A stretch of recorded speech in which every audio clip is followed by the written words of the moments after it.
honor the Holy Gospel.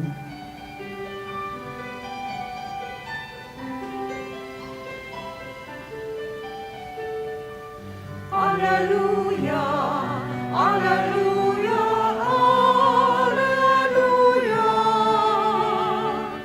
Alleluia, Alleluia, Alleluia, Alleluia. All together, glory to the Father, to the Son, and the Holy Spirit, to God who is, who was, and who is to come. Alleluia, Alleluia, Alleluia, Alleluia, Alleluia,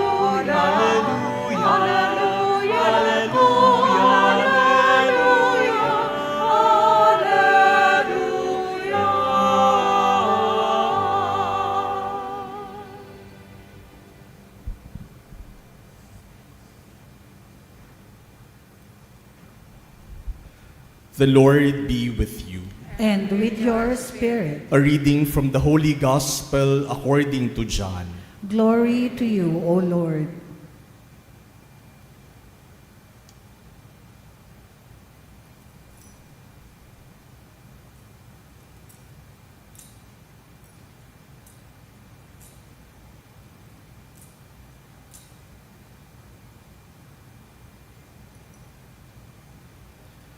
God so loved the world that he gave his only Son, so that everyone who believes in him might not perish, but might have eternal life.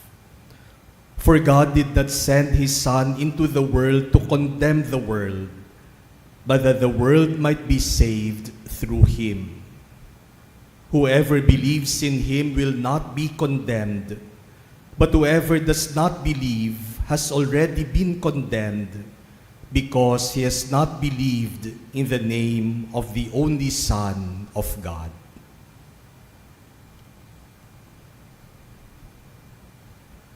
The Gospel of the Lord. Praise to you, Lord Jesus Christ.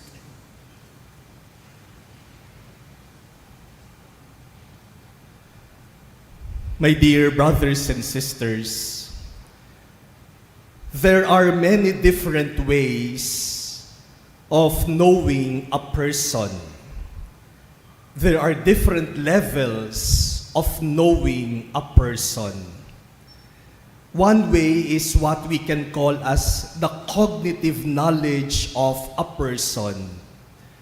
We know a person based on facts, on information, and data about that person. It is a knowledge that is based on what we know in our mind. That is why when you are asked, do you know that person? Kilala mo ba siya? We can answer, yes. I know him. I know her. Kilala ko siya. Dahil kilala ko kung sino ang magulang niya, kilala ko kung sino ang pamilya niya, kilala ko kung saan siya nakatira, alam ko kung ano ang pinag-aralan niya, alam ko kung saan siya nagtatrabaho, kaya kilala ko siya. But there's a deeper way of knowing a person. It is a knowledge that is from the heart, a knowledge that is based on experience. And so when you are asked, do you know that person? Kilala mo ba siya? Pwede rin nating sabihin, oo, kilala ko siya. Dahil naranasan ko kung sino siya. Pwede nating sabihin, kilala ko yan. Mabait na tao yan. Dahil sa karanasan ko, mabait siya. Pwede nating sabihin, kilala ko yan, mapagkakatiwalaan mo yan. Dahil naranasan natin na pwede nga siyang pagkatiwalaan. Pwede nating sabihin, kilala ko yan, very generous niyan, galante yan. Dahil naranasan natin yung kanyang generosity. O kaya pwede rin nating sabihin, naku, kilala ko yan. Manloloko yan, kaya mag-iingat ka dyan. Kasi sa karanasan ko, naloko na niya ako. Kilala ko yan, napakakuripot niyan. Dahil naranasan ko ang kanyang kakuriputan. Kilala ko yan, mainitin ang ulo niyan. Dahil naranasan ko yung kanyang moods. That is a deeper knowledge of a person because it is based on our experience of that person. My dear brothers and sisters, it might be good to ask at this point, how do you know well your family?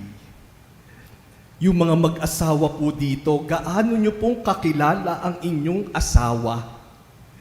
Nandun lamang ba sa cognitive level? Kilala ko naman yung asawa ko, matagal ko nang kasama yan. Alam ko kung ilang taon na siya. Alam ko ang favorite food niya. Alam ko kung saan siya nagtatrabaho. Hanggang dyan na lang ba ang ating pagkakakilala? Kung tatanungin ka, mabait ba yung asawa mo? Ay, hindi ko alam. Tapat ba yung asawa mo dyan? Hindi ko masasagot. Parents, how well do you know your children? Baka nandun lang sa level ng information. Alam ko naman kung ilang taon yung mga anak ko. Alam ko kung saan nag-aaral yung mga anak ko. Alam ko kung anong course ang kinukuha ng anak ko. But do we really know them based on our experience of them? Children, do we know our parents? Gaano natin kakilala ang isa't isa? Baka nasa level ng information lang at hindi sa level ng experience. My dear brothers and sisters, today, this Sunday, we celebrate the solemnity of the Most Holy Trinity. And this solemnity, this celebration, helps us answer a basic question in our Catholic faith. Who is God? Sino ba ang Diyos? At kung tatanungin ka, sino ba ang Diyos para sa'yo? Of course, we could answer from a cognitive knowledge of God. We will say, oh, God is a Trinity because that is what our catechism teaches us. Because that is what the doctrine of the Trinity is all about. We believe in one God, in three divine persons, Father, Son, and Holy Spirit. And even though there are three persons, they do not become three gods. They remain one God. Pwede namang ganyan ang pagkakilala natin sa Diyos. Banal na santatlo. And that is right. Tama ang ating pagkakilala sa Diyos dahil yan nga ang Diyos na Kanyang ipinakilala sa atin. We believe that God is one and God has three divine persons because that is how God revealed Himself to us. But who really is God for you? How do you experience God in your life? And our readings today give us how people understand and experience God in their lives. In our first reading today, the Israelites describe who God is for them. And based on their experience of God, God is merciful and gracious, slow to anger, rich in kindness and fidelity. Kung tatanungin natin ng mga Israelita, sino ang Diyos para sa inyo, yun ang isasagot nila dahil yun ang karanasan nila sa Diyos.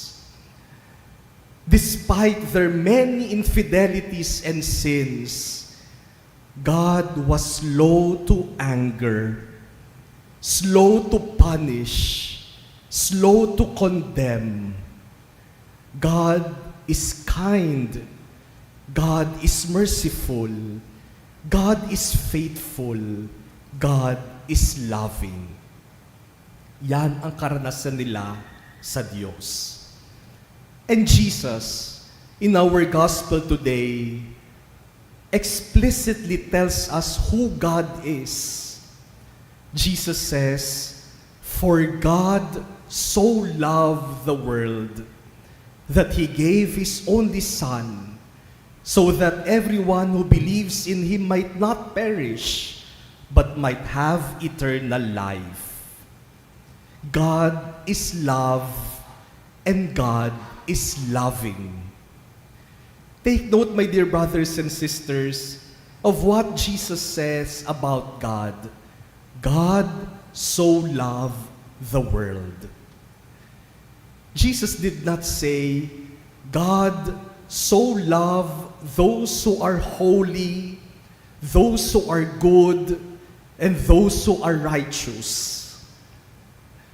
For if that is the case, then those who are not holy, those who are bad, and those who are not righteous are not loved by God. Jesus did not say, "For God so loved those who are faithful and obedient." For if that is what Jesus said, then those who are not faithful and those who are disobedient do not belong to those who are loved by God. Jesus did not even say, "For God so loved those who love Him." For that would mean if you do not love God, then God does not love you too. Jesus says, God so loved the world. And so regardless of who you are, regardless of what you are, for as long as you are in the world, you are loved by God. God's love does not discriminate. God's love does not have any conditions. Hindi sinasabi ng Diyos, magpakabait ka muna para mahalin kita. Sundin mo muna ako para mahalin kita. Kahit hindi ka mabait, kahit hindi ka sumusunod, kahit hindi mo siya mahal, mamahalin ka ng Diyos. For the love of God embraces all. The love of God is for all. If that is not what God's love is, then God would be acting contrary to who He is as love. God will always love, no matter what. My dear brothers and sisters, many times we do not understand who God is, not because God is difficult to understand or because He is difficult to explain. Many times we fail to understand God because we do not love as God loves. Kung magmamahal lamang tayo katulad ng pagmamahal ng Diyos, mauunawaan natin kung sino ang Diyos. It is by loving that we understand God.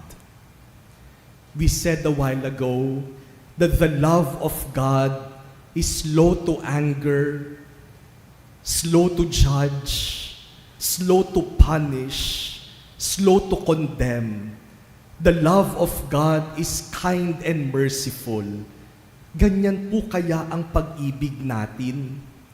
Sa ating pag-ibig sa bawat isa, baka naman mabilis ang ating galit. Mabilis ang ating panghuhusga. Our love might be judgmental, critical, harsh, and even demanding. if that is the kind of love that we have, we will never be able to understand God. The love of God does not discriminate. The love of God is not selective. The love of God is not conditional.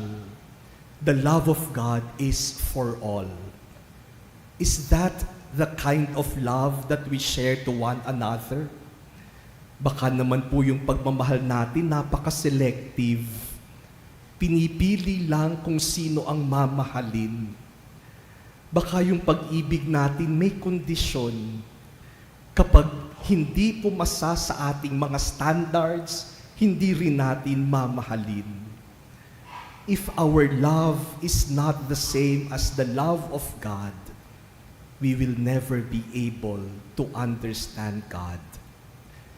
That is why St. Paul would tell us, mend your ways, encourage one another, agree with one another, live in peace, and the God of love and peace will be with you. Parang sinasabi ni San Pablo, ayusin niyo yung ugnayan niyo sa isa't isa. Magkasundo kayo. Magmahalan kayo.